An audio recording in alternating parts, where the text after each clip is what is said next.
Tem uma pessoa te impedindo de conseguir tudo que você quer. Não é o seu pai, não é o seu chefe, não é o governo. É você, a versão atual de você. E hoje eu vou te mostrar por que ela precisa morrer e o passo a passo para você fazer isso de propósito. Sem muita enrolação, vamos pro primeiro passo.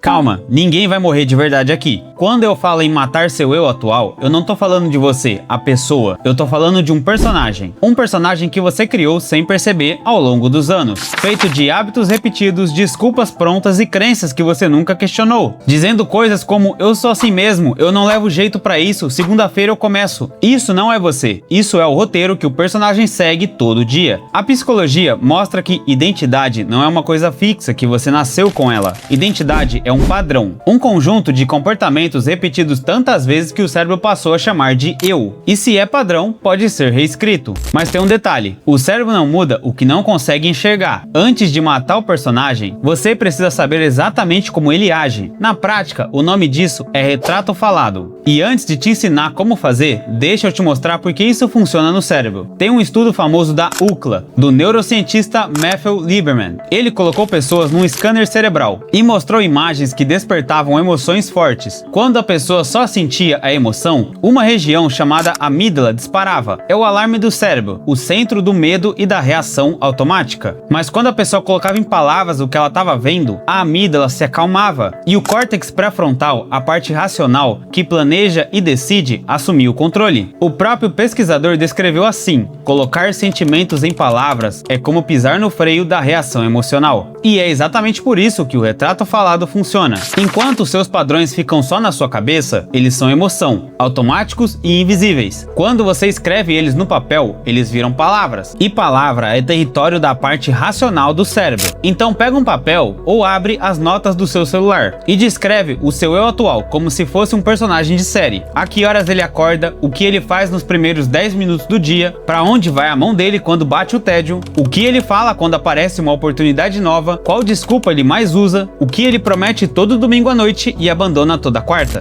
Escreve sem se julgar, porque nessa hora você é o detetive e não o acusado. Então, quando terminar, você vai ter na sua frente o retrato falado do personagem que precisa sair de cena.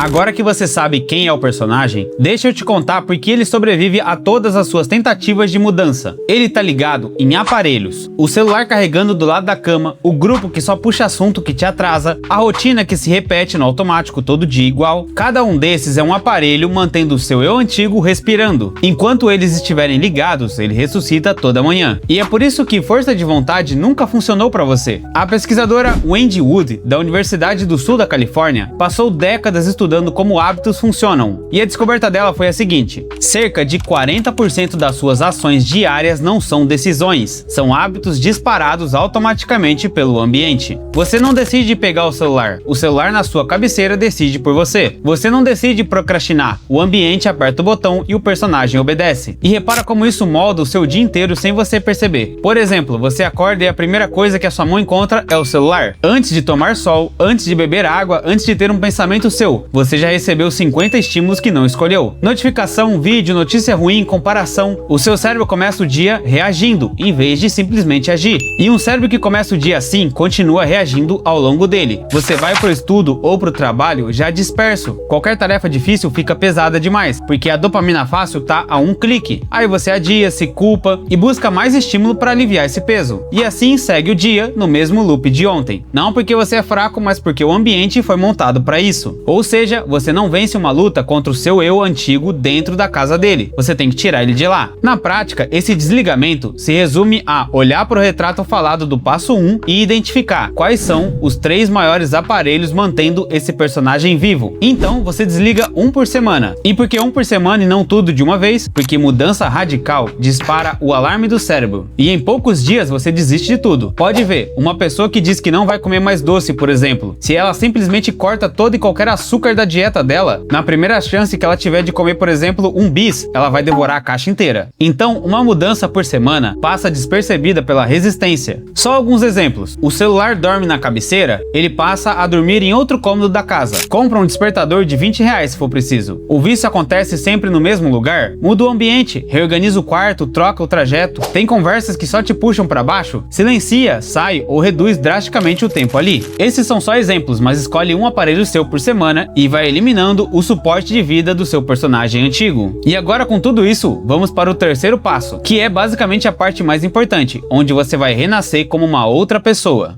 Mas antes, se você quer criar uma rotina leve usando uma ferramenta que te ajuda a se desenvolver pessoalmente e não perder o foco, eu criei um template no Notion chamado Próximo Nível, que é basicamente um sistema gamificado onde você transforma sua vida em um jogo. Lá você pode controlar seus bons e maus hábitos, além de criar missões e coletar XP, subindo de nível a cada tarefa concluída. Eu fiz um vídeo explicando melhor como o template funciona. O link tá na descrição. Se você curte esse conteúdo, te convido a conhecer melhor a ferramenta. Ele foi feito com muito carinho. Mas vamos agora para a próxima parte.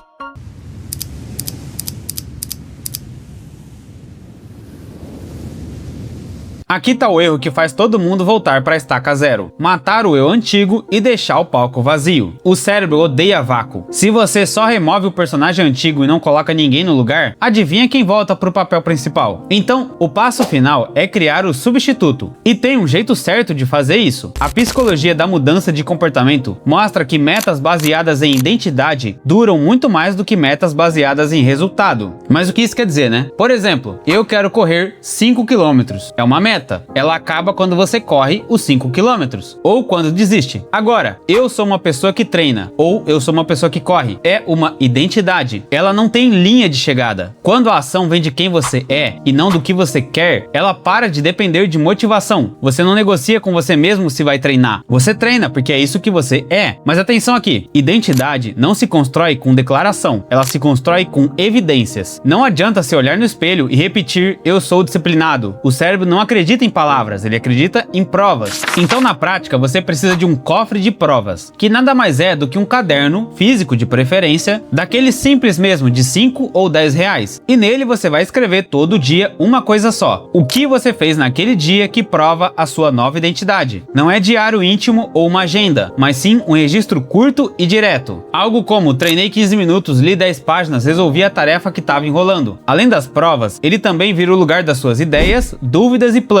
Tudo que hoje se perde na sua cabeça passa a morar no papel. Esse é um hábito que eu aprendi com o autor do livro Roube como um Artista, o Austin Kleon. Ele mantém um caderno desses há mais de 15 anos, e a propósito ele chama de diário de bordo. E o nome não é à toa. Diário de bordo era o caderno onde os navegadores antigos registravam a distância que o navio tinha percorrido a cada dia, mantendo-se cientes do quanto haviam viajado. E será exatamente isso que você vai estar fazendo, acompanhando o quanto o seu navio já navegou. Então, na primeira página, a peça mais importante, um calendário. Já já vou te mostrar como ele ficaria e você vai entender o papel dele. Primeiro, escreva a frase da sua nova identidade. Curta e no presente. Eu sou o tipo de pessoa que treina, estuda, resolve, enfim, você cria a sua. Essa frase vai na capa ou na primeira página. Segundo, todo dia você entrega uma prova mínima dessa identidade. Não precisa ser grande. 10 flexões são uma prova de que você é alguém que treina. Uma página lida é uma prova de que você é alguém que estuda. Uma tarefa difícil resolvida logo cedo é uma prova de que você é alguém que resolve. E terceiro, registra a prova no caderno e marca um X no calendário. A anotação guarda a história e o X mostra a sequência. O calendário pode ser desse jeito aqui, bem simples mesmo, apenas com os quadrados dos dias. E depois de uma semana, você não tem só anotações soltas, você tem uma corrente de X que você não vai querer quebrar. Cada X é um voto na sua nova identidade, e a corrente inteira é a sua distância percorrida, algo que aquele seu personagem antigo nunca teve. E quando bater aquela dúvida, bater aquela falta de energia, e você pensar, será que eu mudei mesmo? Você não vai precisar se convencer com o discurso, você vai abrir o cofre e olhar as provas. O personagem antigo não tem mais aparelhos, não tem mais palco, e agora tem alguém melhor ocupando o papel dele. É assim que ele morre de verdade, substituído. E repara numa coisa, em nenhum momento eu falei de motivação de acordar às 5 da manhã ou de virar outra pessoa da noite pro dia, porque não é disso que se trata. A versão de você que você admira, ela já existe, ela só tá esperando o personagem antigo sair de cena para poder entrar. Então aqui vai vai o meu desafio. Comenta aqui embaixo uma única frase, a frase de identidade da sua nova versão. Eu sou o tipo de pessoa que... Aí você completa. Escrever em público vai ser a primeira prova do seu cofre, e eu vou adorar ler cada uma. Agora, se quiser saber como um sistema tão viciante como um jogo pode te ajudar a treinar melhor, dá uma conferida nesse meu outro vídeo. Um abraço e até a próxima.